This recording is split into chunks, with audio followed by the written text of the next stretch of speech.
Hello there guys, welcome to one of my live videos and on this video I am just going to be giving you an update on some more transfer news. Our board are determined to back Ole Gunnar Solskjaer in January. Obviously, he's going to be back to him in the next couple of windows. And reportedly, the board have identified four January transfer targets for Ole Gunnar Solskjaer. And reportedly, he's going to get unlimited funds, to currently spend. I think at an estimated guess, I think, we are considering spending from maybe 250 to 300 million pounds on recruiting new players to the football club next year.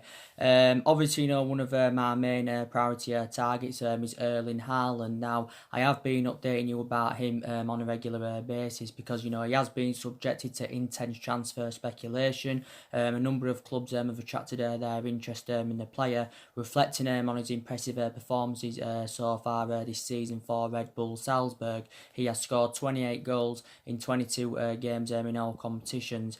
I think, according to recent reports, if they are to be believed, I think it's very, very imminent, that we will sign him in the January transfer window. So he will be our first signing in January, our fourth signing overall under the Ole Gunnar Solskjaer era. But reportedly, he will have to be loaned back to Red Bull Salzburg for the remainder of the season. And I think also the beneficial thing about recommending Erling Haaland in, that he has played under Ole Gunnar Solskjaer's guidance during his period with Mould. And of course, Solskjaer is keen on a reunion with the player.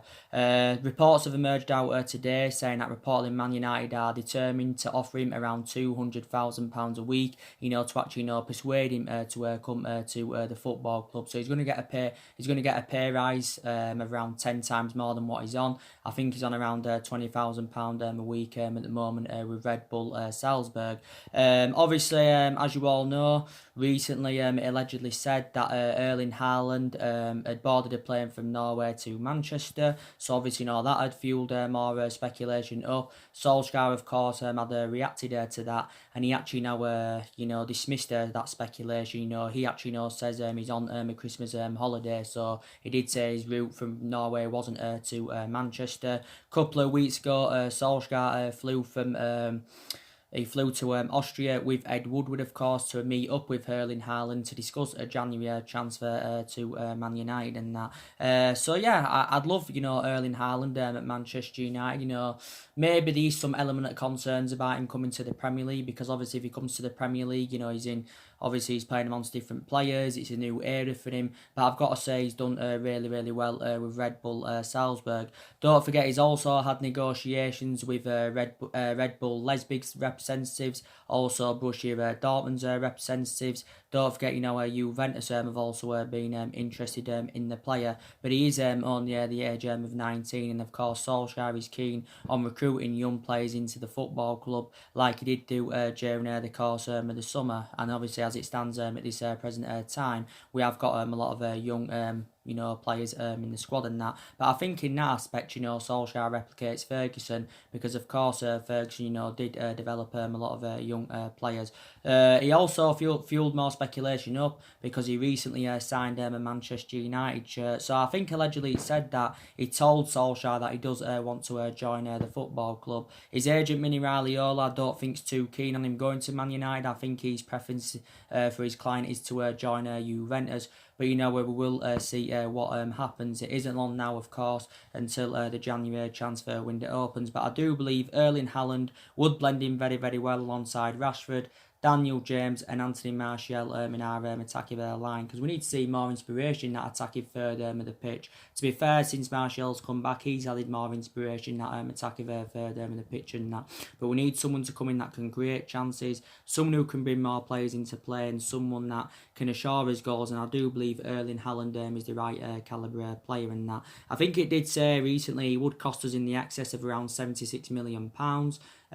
Maybe we won't have to pay that much for him. We'll probably have to pay at least around 40 or 50 million pounds to recommend Erling Haaland in. So he is our number one priority target. The other three targets are Jack Grealish, he's one of them. I haven't actually updated you about Jack Grealish on any of my other videos that I've done. Now, Jack Grealish, of course, he's British. He's proven now in the Premier League, of course. I think he's been a revelation for Aston Villa. Jack Grealish has spent the majority of his career with Aston Villa, despite, apart from when he had a loan spell with Notts County. But I think he's been a Villa player for several years. I think he joined their youth academy in 2001, and he obviously got out of their youth academy in 2012. So he's obviously been. So he was in their youth academy for 11 years, and that I think he actually made his debut in May 2014. Jack Grealish has played 16 games this season for Aston Villa, so he has been a regular starter. In total in the Premier League, he has made 50 appearances, scored 5 goals, and provided 5 assists. I do also believe that Tottenham have been long admirers of Jack Grealish. He's only the age of 24. Can play as a winner, also can play as an attacking midfielder, and obviously we are in search for an attacking midfielder and a winger. But definitely we need to reinvest in that midfield. So do you believe that Jack Grealish would be the right solution? He's still under contract with Aston Villa until 2023. But Villa, from their perspective, do know how much the imperative player he is. So he's another player now on Man United's agenda. But I think quite a few clubs have been in for Jack Grealish. But obviously, probably seeing him as a replacement for Herrera or Fellaini. We're looking for a replacement for Herrera in that midfield. So Jack Grealish is another one. Obviously, James Matheson, Man United have been long admirers of James Matheson, predominantly an attacking midfielder, only at the age of 23. He's just recently turned 23 as James Matheson. Now, I think it allegedly said we've been interested in James Matheson since June.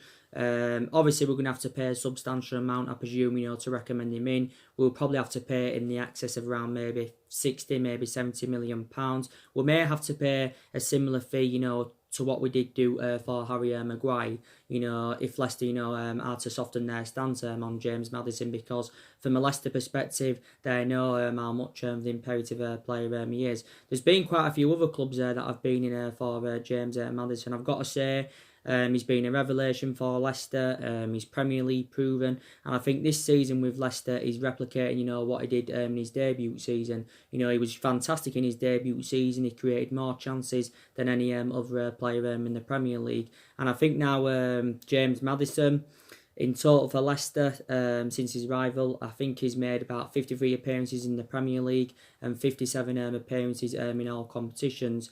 He's predominantly an attacking midfielder, but Brendan Rodgers has played him on the left quite a few times. I think he's still got about 3.5 years left on his contract with Leicester. Leicester only paid around £20 million for him from Norwich in the summer of 2018. I thought he had a good couple of years with Norwich.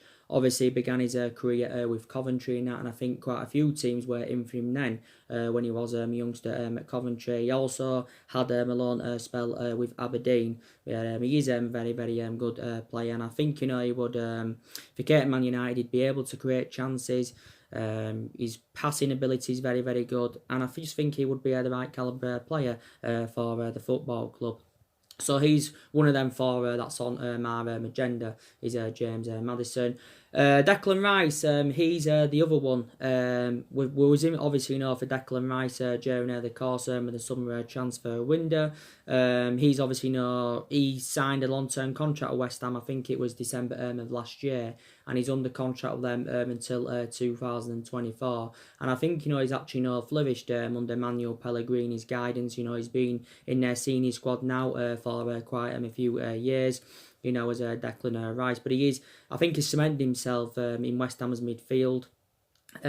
Obviously, he's initially learned his trade in the Premier League, so he is Premier League proven. Of course, before Declan Rice was at West Ham, he was at Chelsea, and he was in their youth academy for several years. But Obviously, I don't think he ever got into the first team with Chelsea. I think he got axed off from Chelsea Youth Academy in 2014. I think Declan Rice is 20, or is he 21 years of age. He is predominantly a defensive midfielder, but he can also, play as a centre-back.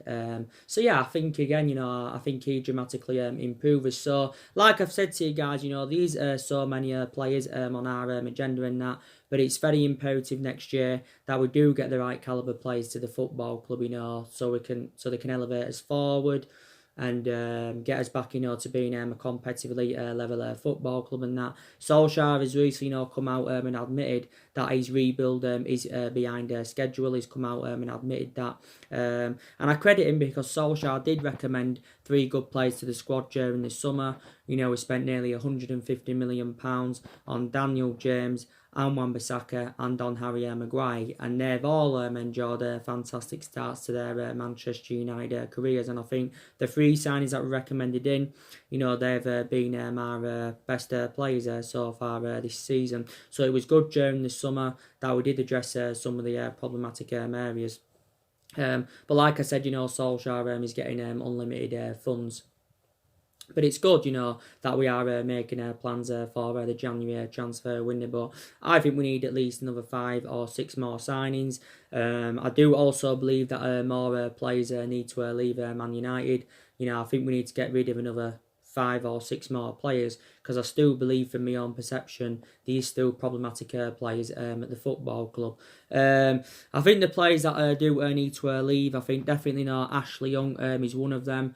There was reports emerging out, I think this was prior to the Colchester game, saying that, we will release Ashley Young at the end of the season when his current contract does expire, because there hasn't been talks between Man United and him over him possibly signing a new deal. Young signed a new 1-year extension last season. This was back in February, and that was one mistake from the football club, giving Young that new 1-year extension. Young has been a long-serving player at Manchester United. He's now into his 9th season at the football club. He's enjoyed 8 seasons here.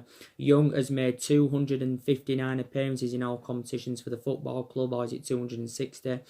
Obviously, when he was younger, he was predominantly a winner, but as he was developing, he transformed into a formidable fullback. But Young's was our first choice right back last season. This was before the arrival of Wan-Bissaka, but since the arrival of Wan-Bissaka, he has been established as our first choice right back. And Young has obviously now lost his place in the team. Yeah, and he's past his sell-by date now anyway. He's 34. I think he's 35 next year. But I think he can say he's had 2 good seasons out of the 8 seasons, he has been here, but now he's really inconsistent. There's obviously talks about Rojo getting moved on in January. I've got to say, I think, Marcus Rojo is injury prone. I don't think he's to the extent as Eric Bay in that, because Eric Bay is very injury prone, but Rojo still sustained quite a few injuries as a Manchester United player. He's currently injured at this present time. He's out with a muscle injury, I think, and he's out until the new year. I think Rojo's got under 2 years left on his contract at Man United. I was actually very surprised that I didn't leave in the summer, because obviously, Everton were in for him towards the back end of the summer transfer window. Quite a few other clubs were in for him. I think we demanded around £25 million for Rojo, but I think, Everton were reluctant to pay that for him. But I think Rojo's now into his fourth or 5th season as a Manchester United player. But I think, he should be moved on. His versatility is very, very good. He's Rojo. He can play as a full-back, a wing-back and a centre-half. But his appearances are limited now at the football club anywhere, because Solskjaer's first choice centre-backs are Harry Maguire and Victor Lindelof. Nemanja Matic, he's one of the problematic players. I think, he definitely needs to be moved on next year. I've got element of concerns about him. Don't forget, Matic's current contract does expire at the end of the season. So, from our perspective, it would be beneficial to cash in for him in January rather than let him go on a free transfer. I know we won't get a substantial amount for him due to his inconsistency. Matic has just recently, not too long ago, recovered from a groin problem. He was out for over 2 months with this. Again, I think we did overpay for Matic. We paid around £40 million for him from Chelsea. you know, I credit him because, you know, he's had some good games as a Man United player, and, you know, he's well Premier League proven in that. And, you know, before he came to Man United, he won the title, and that with Chelsea. But at the time we got him in, I had element of concerns, and obviously at the time we got him in, he was our third choice signing. But yeah, he won't be worth much now, and I think he's now 31 years of age. But he actually, you know, was our first choice, you know, last season. But it's been comparison this season due to his inconsistencies that I do believe he needs to be moved on. And I think, you know, we need to get rid of some of the young players next year, young upcoming players, because like I've said on my recent videos, I credit Solsjaker because he's got a lot of trustworthy in his young players. I think he does rely on the kids too much. We know that they're not good enough at this moment in time, but as they develop more, you know, they will get to that level where they do want to be. I think Mason Greenwood will become a success.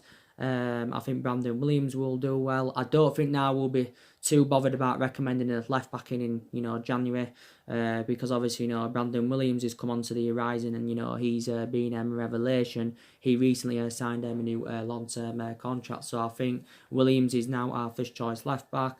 Tuanzebe, I think, will do well. He not too long ago recovered from a hip injury. I think James Garner's done well in the games he's played in. You know, Diego Dalot, he hasn't really had his opportunities this season because he has had quite a few injuries. You know, Diego Dalot, I think now he's back from injury actually. He played for the youngsters on Friday, and Solskjaer did confirm from then on, you know, he will be, you know, ready, will Diego Dalot. So, like I said, we've got a lot of young players in the squad that are developing and trying to improve. We've also got a lot of experienced players in the squad. Yes, we have.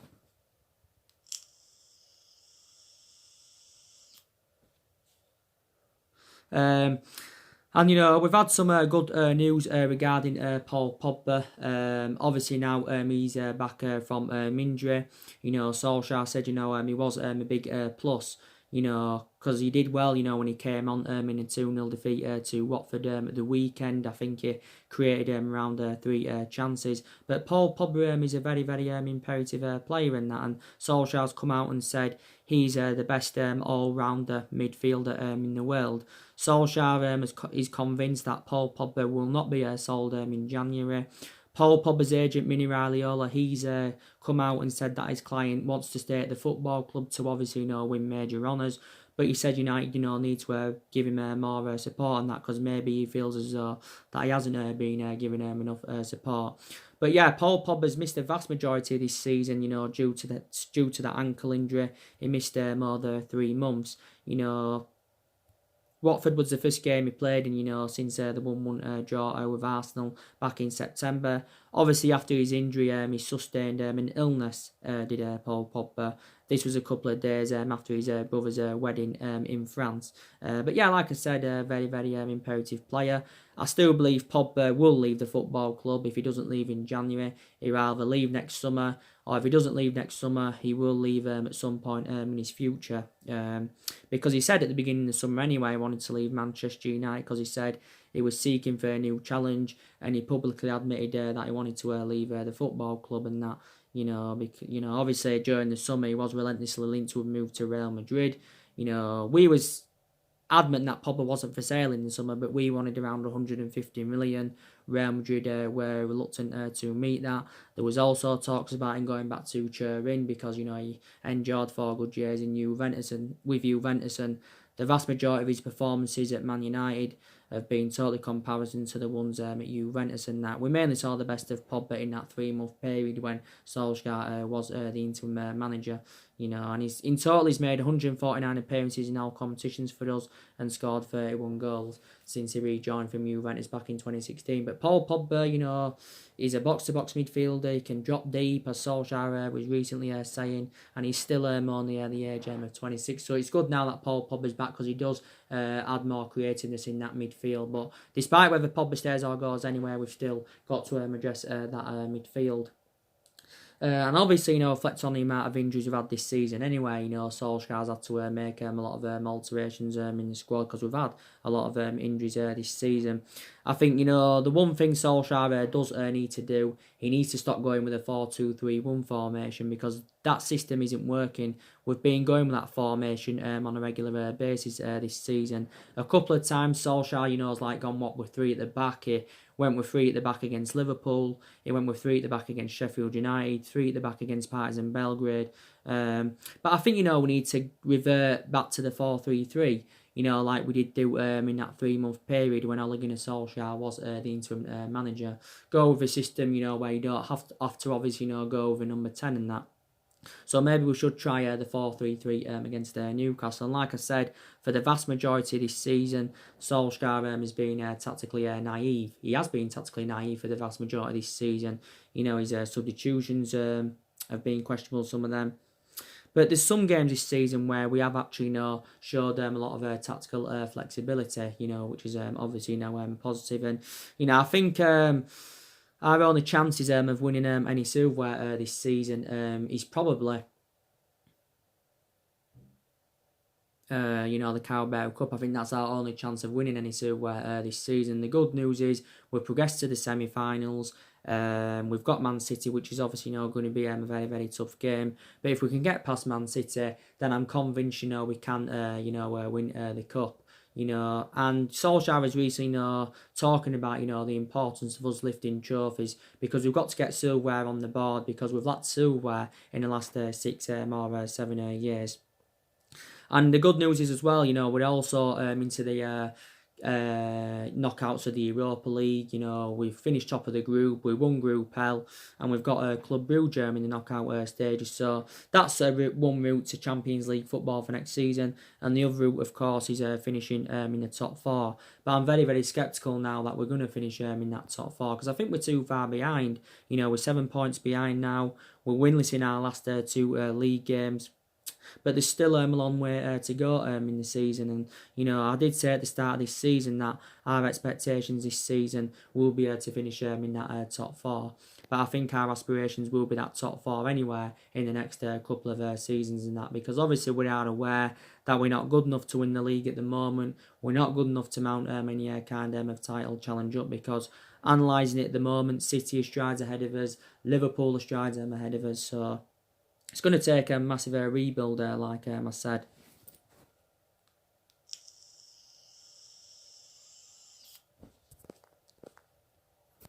It's going to take a massive rebuild, like I said, and that. It was a very, very disappointing result against Watford. That was our 50 feet of the Premier League season. 50 feet of the Premier League season. From Watford perspective, they'd have been delighted with the result. They wouldn't have expected to get anything from the game because Watford have enjoyed a really difficult start to the season. Bottom of the league. Their win against us was only their second victory this season in the league. Their first home win. But Watford, fully deserved the victory. So I have got to credit them for that. Like I said, the only positive was Paul Pogba because he made a difference when he came on. I thought Juan Mata did well when he also came on. And we did create some chances in the game. But Solskjaer accused our players of treating the game like a testimonial. And I thought the first half performance especially, was absolutely abysmal. But against Newcastle, we need to see a total comparison performance to what we saw against Watford on Sunday. And, Newcastle's going to be a very, very difficult game. They've rejuvenated themselves recently. They have got some decent players of Newcastle. They've got the likes of, they've got Shelvey, they've got Matty Longstaff and Sean Longstaff, they're both brothers. They've got Andy Carroll, haven't they? They've got Matt Ritchie. I think they've got quite a few injuries of Newcastle, but they have seemed to have rejuvenated themselves since Steve Bruce, got recommended in. This is only Steve Bruce's first season as Newcastle manager. Obviously, he's a former Man United player as well. Don't forget Rafa Benitez did resign last summer as Newcastle manager. I think a lot of Newcastle fans were furious about that. But they are level on points with us in the league. They're on 25 points. We're on 25 points. I think, we're ahead of them on goal difference. but it will be a tough game. But, you know, we haven't been so bad at home this season. I know we've drawn a lot of games and that, but the only game we've lost at home this season was the 2-1 defeat to Crystal Palace. All the others have been away from home.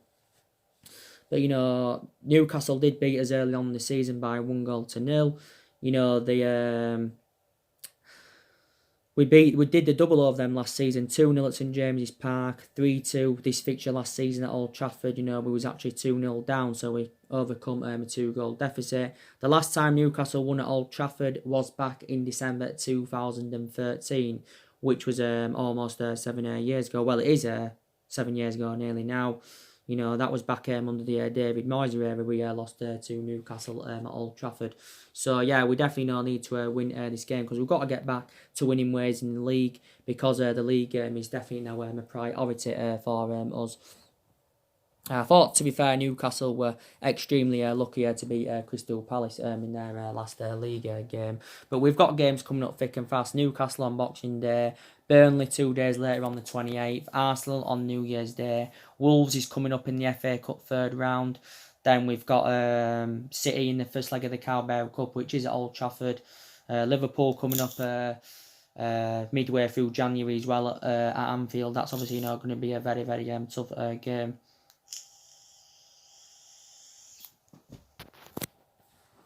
So, yeah.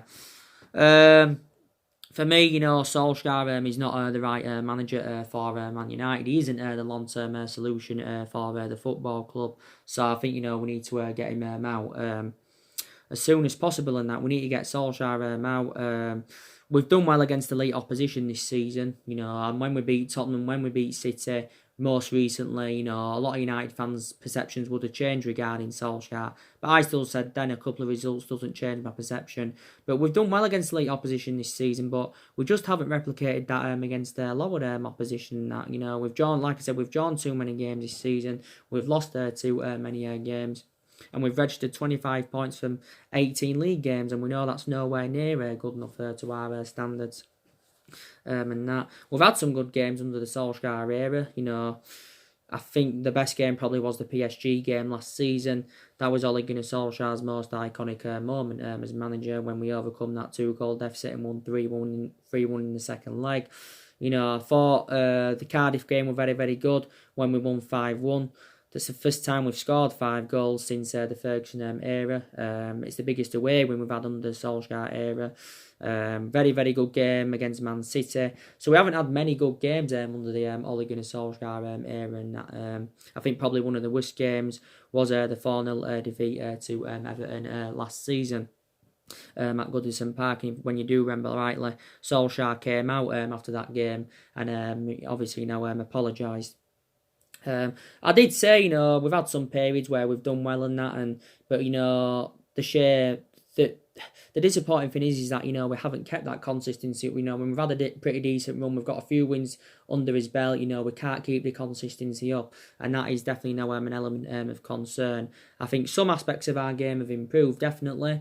I think certain players have rejuvenated themselves. Recently, we've seen to be creating more chances. We look better defensively. We look slightly better in the attacking third of the pitch. But there's still definitely aspects of our game that do need to improve without a shadow of a doubt. But not all of the blame stems from Solskjaer. I think, we need to see a variety of changes at our football club. I think we need to get the Glazers out, get Ed Woodward out, get a new chairman in. I think, we need to get rid of our board because they've been a liability for several years. We need to get a new board in. I think probably we need to get rid of our coaching staff and recommend new coaching staff in. And obviously, we need a change of management. That's very, very essential.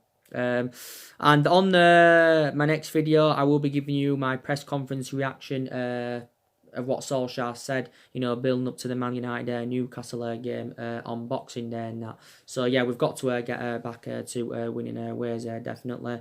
I will probably give you my starting 11 prediction also on that video, so join me for that. So that's the latest news regarding the transfers. Drop your comments, likes below on the channel if you do consider subscribing as always, and take care. God bless, and I'll see you all again very, very soon.